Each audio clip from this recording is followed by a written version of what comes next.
jour où tu as décidé de partir pour de bon, quelque chose s'est brisé dans le monde du narcissique. Pas dans le tien, dans le sien.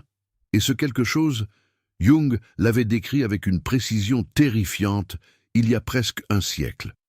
Aujourd'hui, je vais te révéler les 5 phases exactes par lesquelles passe chaque narcissique quand il réalise que tu ne reviendras plus jamais. Parce que pendant toutes ces années où tu souffrais, où tu te demandais pourquoi tu ne pouvais pas partir, pourquoi tu te sentais enchaîné à quelqu'un qui te détruisait lentement, lui, il suivait un schéma prévisible, un schéma documenté. Et c'est ce schéma que personne ne t'a jamais expliqué clairement. Je suis psychologue clinicienne depuis 15 ans. J'ai accompagné des centaines de survivantes de violences narcissiques et j'ai moi-même vécu une relation narcissique pendant des années. Je sais de quoi je parle, pas seulement en théorie, dans ma chair, dans mes nuits sans sommeil, dans cette confusion absolue entre l'amour et la dépendance traumatique. Ce que je vais te partager aujourd'hui va changer la façon dont tu regardes son comportement. Chaque message qu'il t'a envoyé après ta décision de partir, chaque explosion de rage incompréhensible, chaque tentative de réécrire l'histoire, tout ça va prendre un sens. Et ce sens-là, il va te libérer d'un poids que tu portais peut-être sans même t'en rendre compte. Mais avant que je commence, je dois te prévenir d'une chose. La deuxième phase que je vais te décrire, c'est la plus dangereuse de toutes. Pas parce qu'elle fait mal, mais parce qu'elle ressemble exactement à ce que tu as toujours voulu. Et si tu ne sais pas la reconnaître pour ce qu'elle est, elle peut te ramener dans le cycle des années en arrière. Reste avec moi, parce que les 5 phases que tu vas découvrir sont la carte qui te permettra de ne plus jamais te perdre dans son labyrinthe. Peut-être que tu t'es battu pendant des mois pour réussir à partir. Peut-être que tu as essayé 10 fois, 20 fois, et que chaque fois, quelque chose te ramenait vers lui. Cette sensation d'être aimanté vers quelqu'un qui te faisait du mal, cette honte de ne pas pouvoir partir, cette conviction que peut-être c'était toi le problème. Peut-être qu'il t'a dit des dizaines de fois « tu es trop sensible, tu exagères toujours, personne d'autre ne te supporterait ».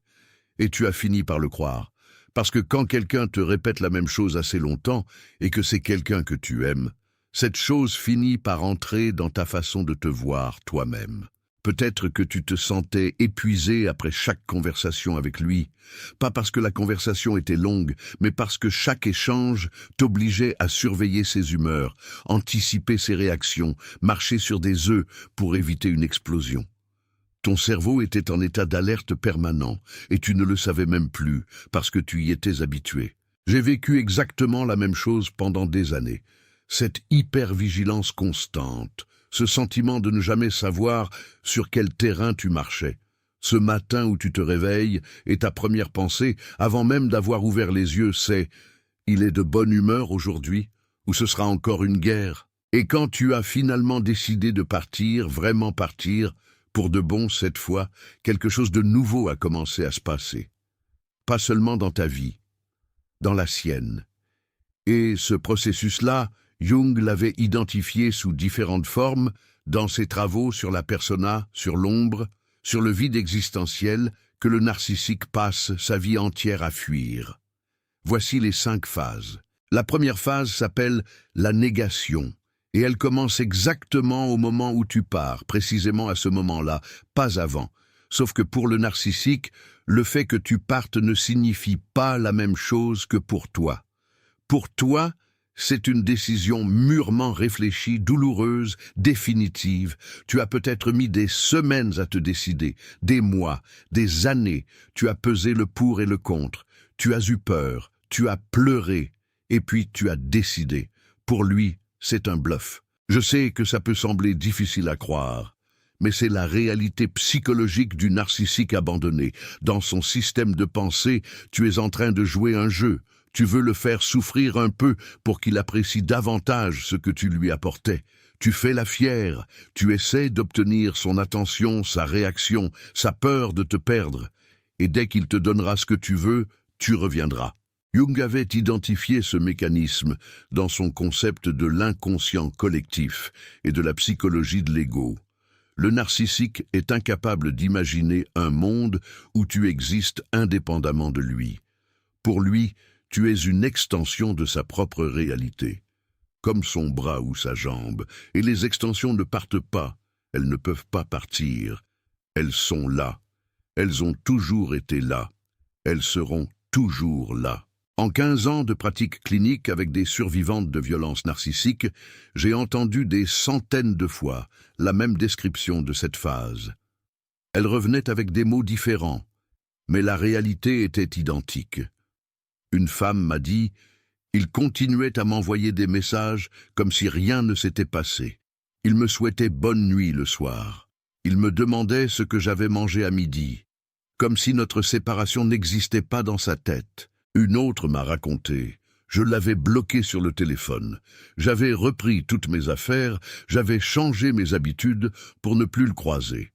3 semaines plus tard, il m'a envoyé un message depuis un numéro inconnu pour me demander si je voulais aller au cinéma le week-end. C'est ça, la négation, pas une acceptation tranquille de la séparation. Non. C'est une incapacité psychologique, quasi neurologique, à intégrer une réalité qui menace son ego. Parce que dans cette phase, ce que le narcissique ressent intérieurement n'est pas encore la panique, pas encore la rage. C'est quelque chose de plus doux, de plus insidieux, une irritation. Comme quand tu as perdu tes clés et que tu es sûr qu'elles sont quelque part dans l'appartement. Ce n'est pas une urgence, c'est juste une gêne. Tu es quelque part, tu vas réapparaître. Cette phase dure généralement 1 à 3 semaines, parfois moins si tu maintiens le contact zéro de façon absolue, parfois plus si tu réponds à ne serait-ce qu'un seul message, parce que chaque réponse de ta part, même froide, même courte, même pour dire que tu ne veux pas parler, confirme dans sa tête que tu existes encore dans son orbite. Si tu maintiens le contact zéro parfaitement, quelque chose commence à changer dans son système intérieur. L'absence totale de réaction de ta part est comme une alarme silencieuse qui perce progressivement le mur de la négation. Et quand ce mur commence à craquer, la deuxième phase commence. Retiens bien ce que je t'ai dit au début. La deuxième phase est la plus dangereuse, parce que la deuxième phase s'appelle l'offensive du désespoir. Et c'est là que le narcissique sort le meilleur de lui-même, ou plutôt le meilleur de son masque. Comprends d'abord ce qui se passe à l'intérieur de lui. La négation n'a pas fonctionné, tu n'es pas revenu, ton silence est devenu assourdissant, et quelque chose commence à se former dans son inconscient, une peur. Mais attention, pas la peur de te perdre toi en tant que personne, pas un deuil amoureux comme tu pourrais le concevoir. Non, c'est la peur de perdre son supply narcissique, la peur de perdre cette source d'énergie psychologique dont il dépend pour exister. Jung avait expliqué que la persona, le masque social que le narcissique porte en permanence, ne peut exister que dans le regard des autres. Le narcissique a besoin de l'autre pour se voir lui-même. Tu étais son miroir. Avec toi, il pouvait se voir grandiose, admiré, nécessaire, puissant. Et quand ce miroir s'en va, quand tu pars réellement, c'est comme si une partie de son existence disparaissait avec toi. Il ne sait plus très bien qui il est sans toi pour lui réfléchir son image. Et c'est là que commence l'offensive. Elle peut prendre 1000 formes différentes selon les narcissiques, mais le fond est toujours le même. Les messages qui arrivent à 3 heures du matin. Je ne dors plus, tu me manques tellement. Je ne savais pas que tu étais aussi importante pour moi. Les appels en pleurs depuis sa voiture, garée dans la rue en bas de chez toi. Les fleurs déposées devant ta porte avec une note manuscrite. Les lettres de 3 pages où il analyse sa propre psychologie avec une profondeur que tu n'avais jamais vue pendant toutes les années de votre relation. Et puis les promesses, les vraies, grandes, lourdes promesses. J'ai pris rendez-vous avec un psy. Je vais changer. Je comprends maintenant tout ce que j'ai fait de mal. Donne-moi une chance, juste une, la dernière. Il revient avec exactement ce que tu lui as demandé pendant des années. L'humilité, la vulnérabilité, la remise en question, la conscience de soi. Il te montre précisément les qualités qui te manquaient le plus, au moment précis où tu viens de décider que tu n'en avais plus besoin. Et voici la vérité brutale que je dois te dire, même si elle fait mal, c'est du jeu, intégral, total, professionnel, pas nécessairement conscient et calculé dans tous les cas, mais performé. Parce que c'est le seul outil qu'il possède pour récupérer son supply. Ces larmes, cette vulnérabilité, cette humilité soudaine, tout ça, c'est la même technique de capture qu'il a utilisée au début de votre relation.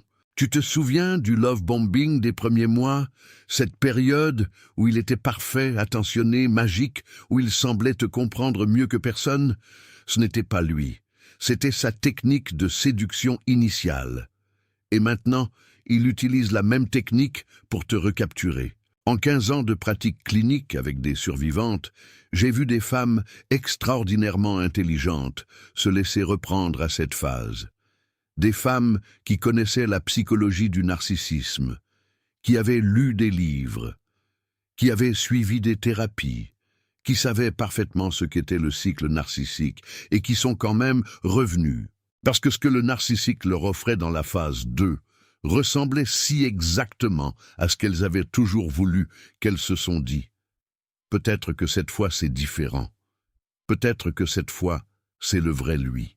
Quelques mois plus tard, elles étaient dans mon cabinet, plus brisées qu'avant, plus confuses, plus lointaines d'elles-mêmes, parce que le retour du narcissique, ce que la psychologie appelle louvering, comme un aspirateur qui te réaspire dans son univers, n'est jamais un nouveau départ. C'est la suite du même cycle, avec une phase de dévaluation encore plus intense, parce qu'il sait maintenant qu'il peut te récupérer, même après le pire. La phase 2 dure généralement 2 à 8 semaines. Elle se termine de deux façons. Soit tu cèdes et tu rentres dans le cycle, soit tu maintiens le contact zéro. Et si tu maintiens le contact zéro, quelque chose change radicalement. Parce que le narcissique réalise que cette fois, l'offensive n'a pas fonctionné. Et ce que tu dois savoir, c'est que cette réalisation, elle ne le rend pas triste. Elle ne le plonge pas dans le deuil. Elle le met en rage. Du calme, car la révélation la plus importante arrive maintenant. Parce que la troisième phase est celle qui te montrera son vrai visage, sans aucun masque, sans aucune performance. Et paradoxalement, c'est la phase la plus libératrice pour toi. La troisième phase s'appelle la rage narcissique. Et elle est différente de toute autre forme de colère que tu auras jamais vue dans ta vie. Jung avait décrit la rage narcissique comme l'expression brute de la blessure de l'ego. Ce n'est pas une colère normale, ce n'est pas la colère d'une personne qui souffre et qui réagit à cette souffrance. C'est quelque chose de plus primitif, de plus animal. C'est la réaction d'un prédateur qui a vu sa proie lui échapper.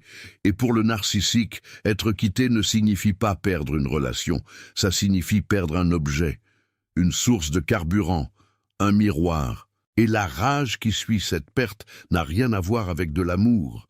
Parce que dans la tête du narcissique, tu ne l'as pas quitté, tu lui as fait quelque chose, tu lui as pris son supply, tu lui as volé son miroir, tu as osé exister en dehors de lui, ce qui signifie implicitement que tu le crois insuffisant.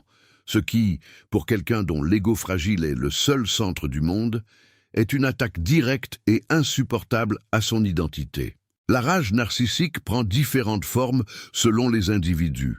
Certains envoient des messages agressifs, parfois après des semaines de douceur, comme si un interrupteur avait basculé, des messages qui ressemblent à du venin.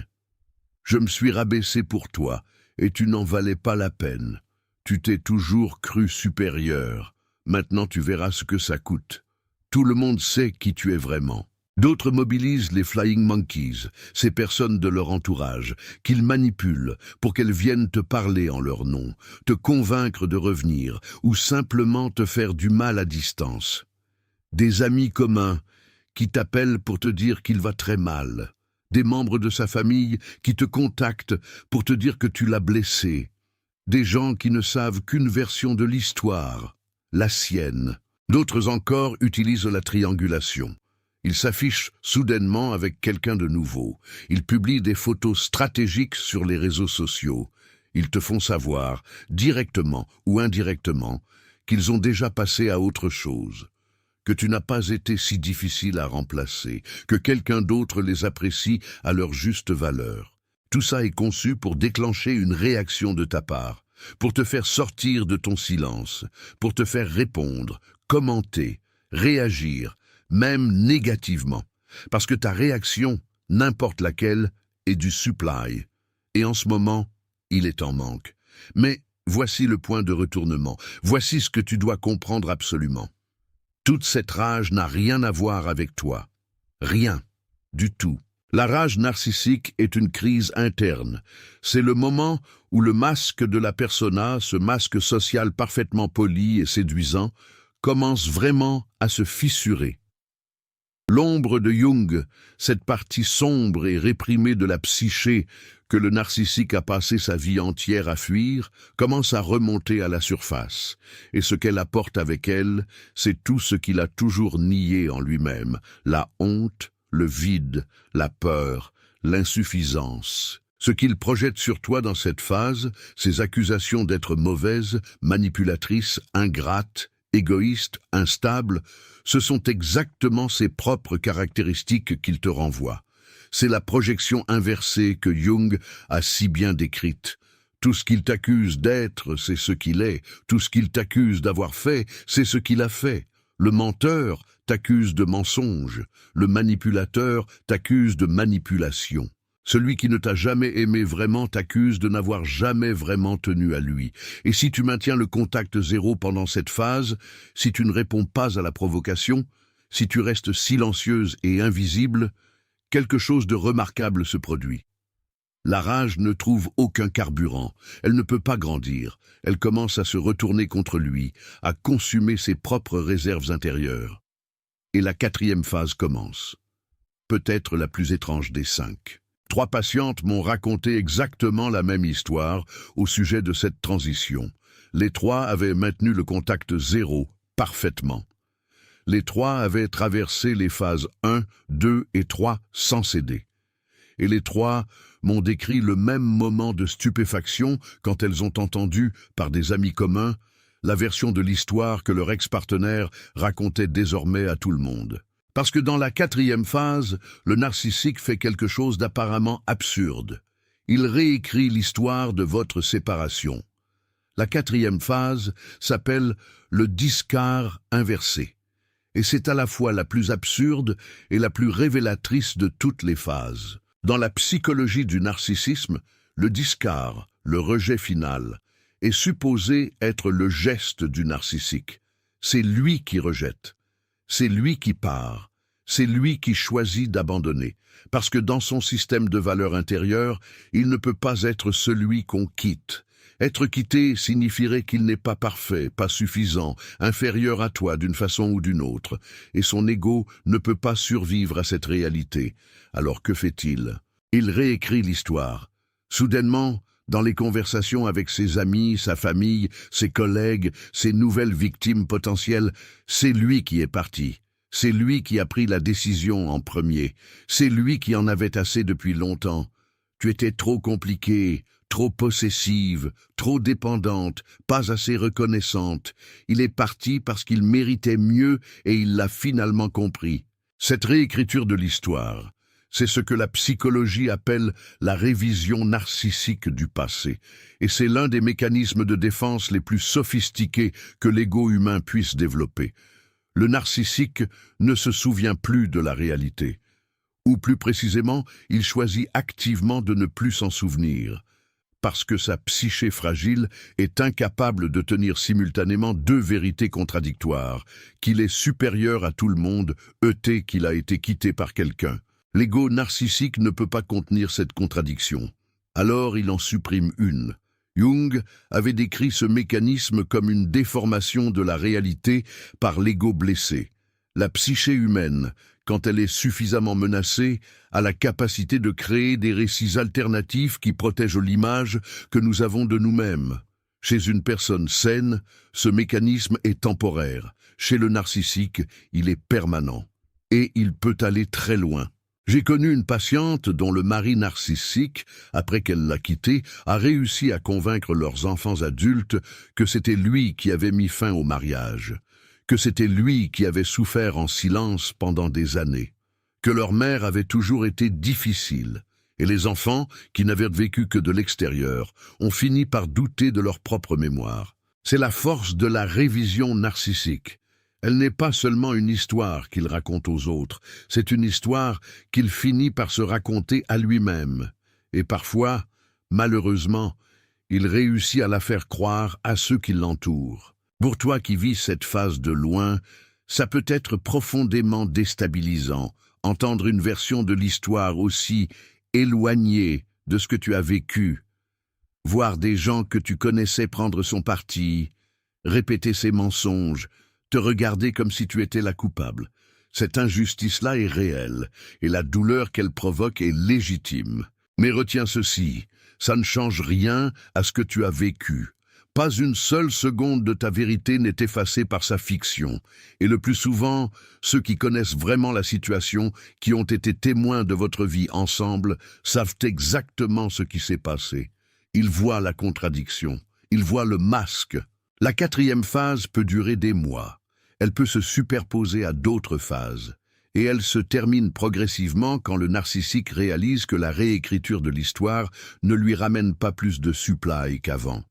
Et c'est là que commence la 5e phase, celle que les autres ne voient pas, celle qui se passe entièrement à l'intérieur, celle que Jung avait anticipée avec une précision qui continue de me glacer chaque fois que j'y pense. La 5e phase s'appelle l'effondrement intérieur, et elle peut durer des mois, des années, parfois toute une vie. Pour comprendre cette phase, tu dois d'abord comprendre ce que le supply narcissique signifie vraiment. Pendant toute la durée de votre relation, le narcissique utilisait ton énergie émotionnelle comme carburant existentiel. Pas seulement ton amour, tout.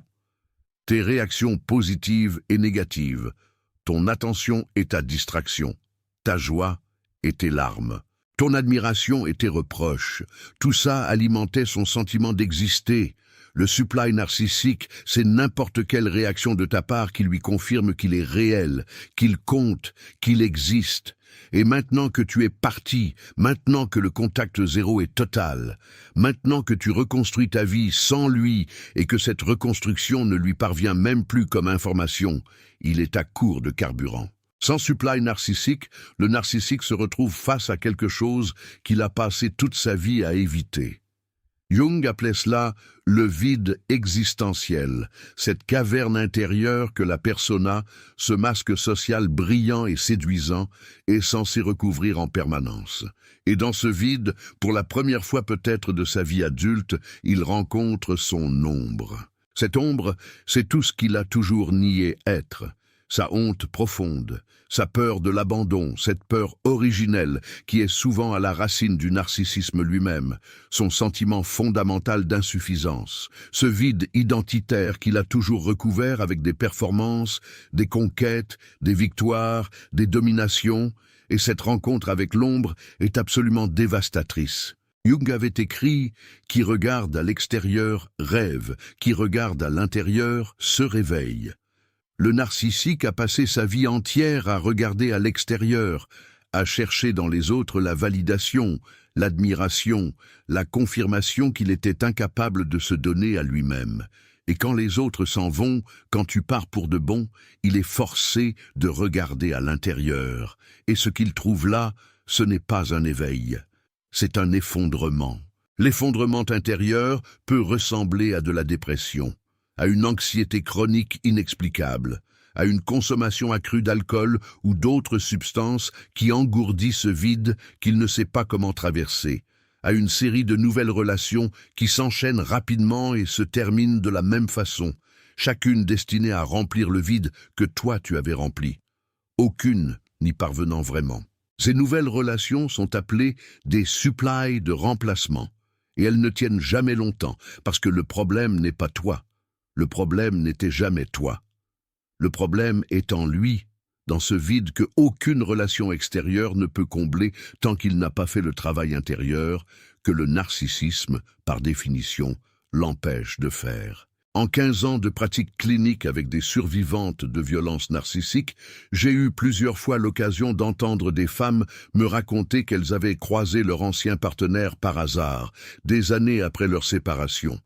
Et ce qu'elle me décrivait, c'était souvent quelqu'un de méconnaissable, vieilli avant l'âge, épuisé d'une façon qu'elle ne savait pas comment nommer, seul malgré une nouvelle relation, ou vraiment brisé d'une façon que personne dans son entourage ne comprenait, pas parce que la vie l'avait puni, pas parce que tu avais exercé une vengeance, mais parce que sans un miroir humain pour lui réfléchir sa grandeur, sans quelqu'un pour porter le poids de son vide intérieur à sa place, il devait finalement se confronter à lui-même, et cette confrontation-là, le narcissique n'y est pas préparé. Il n'a jamais appris à l'être.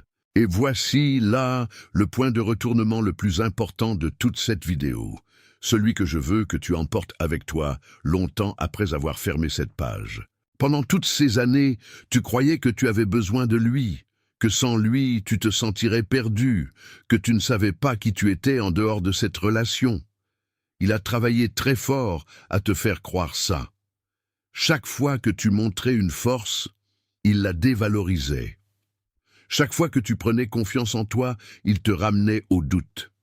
Chaque fois que tu essayais de partir, il te rappelait que personne d'autre ne te voudrait. Il a systématiquement démoli les fondations de ta confiance en toi, pas parce qu'il te haïssait, mais parce qu'une toi confiante et autonome lui était inutile. Il avait besoin d'une toi dépendante. C'était sa façon de s'assurer un supply stable. Mais la vérité est exactement l'inverse de ce qu'il t'a fait croire. C'est lui qui avait besoin de toi. C'est lui qui ne sait pas exister sans son supply. C'est lui qui est perdu sans ce miroir humain que tu représentais pour lui. C'est lui qui, maintenant que tu es parti pour de bon, traverse un effondrement existentiel silencieux que personne autour de lui ne comprend vraiment. Et toi, tu traverses quelque chose de complètement différent. Tu traverses une guérison, lente, oui, douloureuse parfois, confuse souvent, mais réelle et progressive, et elle t'appartient entièrement. Souviens-toi de ce que Jung a dit, ce que tu nies te soumet. Ce que tu acceptes te transforme.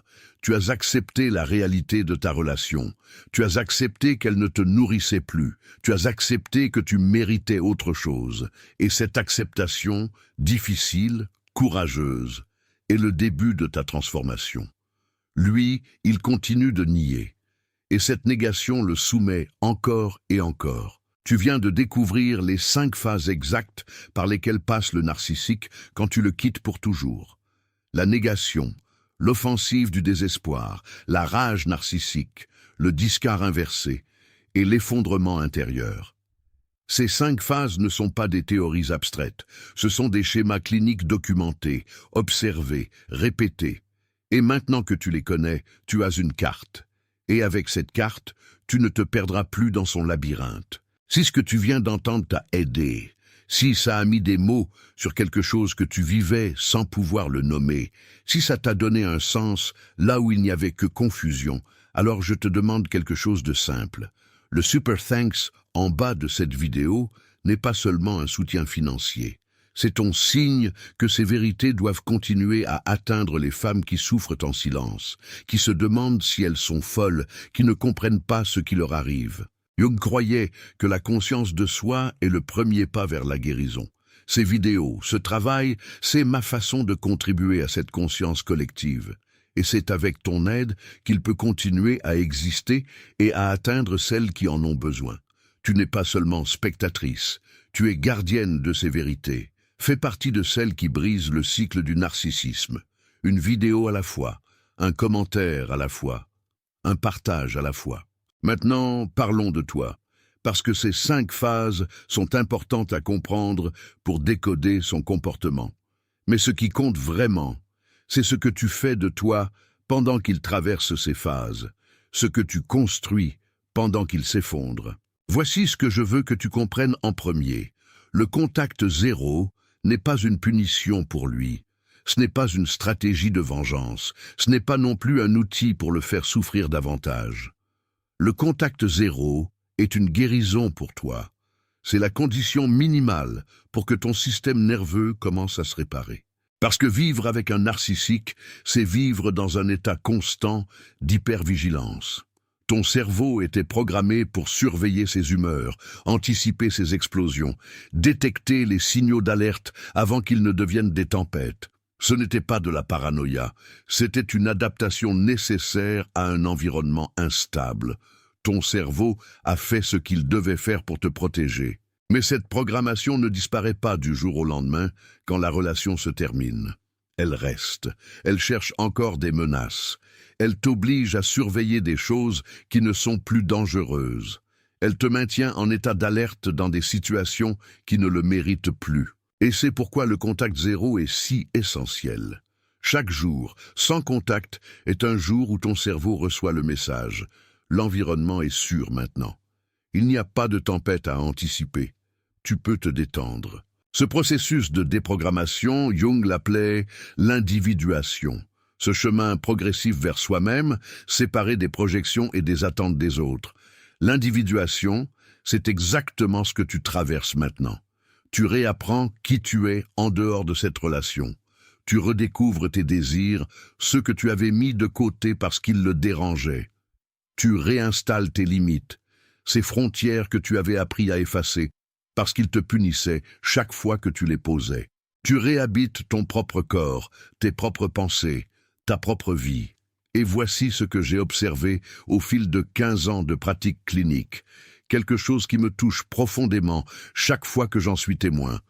Les femmes qui survivent à une relation narcissique et qui font le travail de guérison ne redeviennent pas simplement ce qu'elles étaient avant. Elles ne récupèrent pas leur ancienne version. Elles deviennent quelque chose de plus ancré dans leur propre vérité. Plus lucides sur les dynamiques de pouvoir dans les relations, plus solides dans leurs limites, plus capables de reconnaître l'authenticité de la manipulation. Parce que tu as appris à reconnaître la manipulation là où d'autres ne la voient pas encore. Tu as développé une sensibilité aux patterns toxiques que la plupart des gens mettraient des années à identifier. Tu as traversé un feu et tu en es sorti. Et cette expérience-là, aussi douloureuse qu'elle ait été, t'a donné quelque chose qu'on ne peut pas acquérir dans les livres. Cette force-là, il ne peut pas te la reprendre. Même s'il le voulait, même s'il revenait avec la plus belle des offensives du désespoir. Elle est en toi maintenant. Elle fait partie de toi. Voici ce que tu peux faire concrètement. Premièrement, maintiens le contact zéro. Pas de vérification de ses profils de réseaux sociaux. Pas de demande de nouvelles à travers des amis communs. Pas de réponse aux messages qui pourraient arriver. Chaque contact, aussi insignifiant soit-il, réactive le lien traumatique dans ton cerveau et remet ton système nerveux en état d'alerte. L'absence totale de contact est le seul langage que ton cerveau comprend pour recalibrer à la sécurité. Deuxièmement, nomme ce que tu ressens. Pas pour lui, pour toi. Si tu ressens de la colère, c'est normal. Si tu ressens de la tristesse, c'est normal. Si tu ressens du soulagement mélangé à de la culpabilité d'avoir ce soulagement, c'est normal. Toutes ces émotions sont légitimes. Et les nommer, que ce soit dans un journal, dans une thérapie, dans une conversation avec une amie de confiance, les empêche de rester figés dans ton corps. Parce que oui, tu fais un deuil réel, pas nécessairement de lui tel qu'il était vraiment, mais de lui tel que tu croyais qu'il était, de la relation telle que tu avais espéré qu'elle pourrait être, de l'amour que tu lui as donné et qui n'a jamais été reçu de la façon dont tu en avais besoin. Ce deuil est réel et il mérite d'être traversé, pas contourné. Troisièmement, reconnecte-toi à tes sensations physiques. Le traumatisme narcissique se loge dans le corps.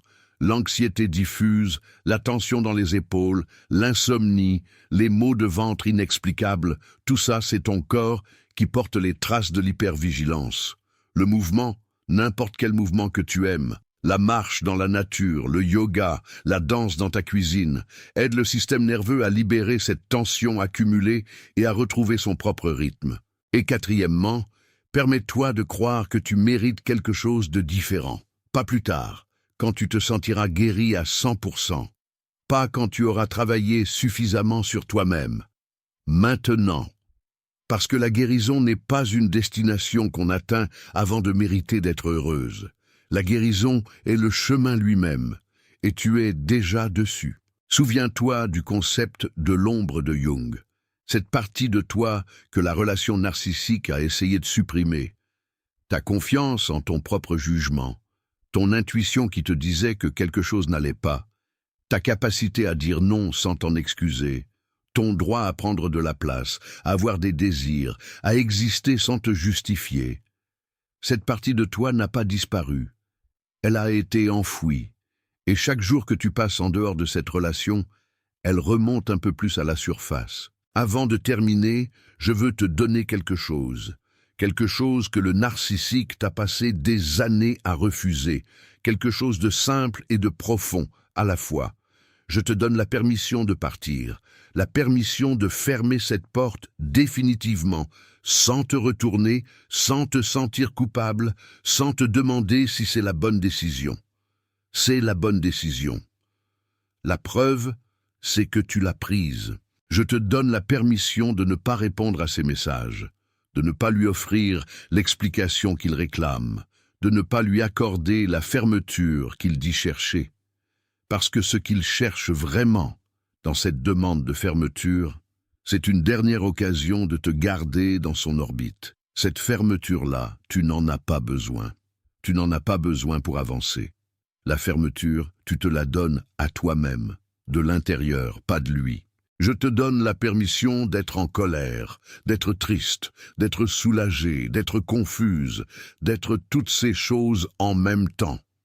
Ces émotions ne sont pas des signes de faiblesse, elles sont les preuves que tu as vraiment aimé, que tu t'es vraiment investi et que tu as été vraiment blessé. Elles passeront, pas du jour au lendemain, mais elles passeront. Je te donne la permission de guérir à ton propre rythme, pas au rythme que les autres estiment raisonnable, pas au rythme qu'ils considèrent normal, à ton rythme, le tien. Et si certains jours tu te sens plus fragile qu'avant, c'est normal. La guérison n'est pas linéaire, il y a des régressions, il y a des nuits difficiles, et il y a aussi des matins où tu te réveilles et tu réalises que tu vas bien, et ces matins-là seront de plus en plus fréquents. Et je te donne la permission de croire, même si c'est difficile à sentir en ce moment, que ce qui vient après est plus beau, plus réel, plus profond que ce que tu as laissé derrière. Jung avait écrit « On ne devient pas éclairé en imaginant des figures de lumière, mais en rendant l'obscurité consciente. Tu as regardé l'obscurité en face, tu l'as reconnue pour ce qu'elle était, tu lui as donné un nom, et maintenant, tu marches vers la lumière. Ce chemin est le tien, et tu es exactement là où tu dois être. Dis-moi dans les commentaires, quelle phase t'a le plus surprise? La négation, quand il faisait comme si rien ne s'était passé? L'offensive du désespoir, quand il est revenu avec exactement ce que tu voulais? La rage narcissique, le discard inversé ou l'effondrement silencieux que personne ne voit? Partage ton expérience ici. Tu ne sais pas combien de femmes tu peux aider simplement en racontant ta vérité.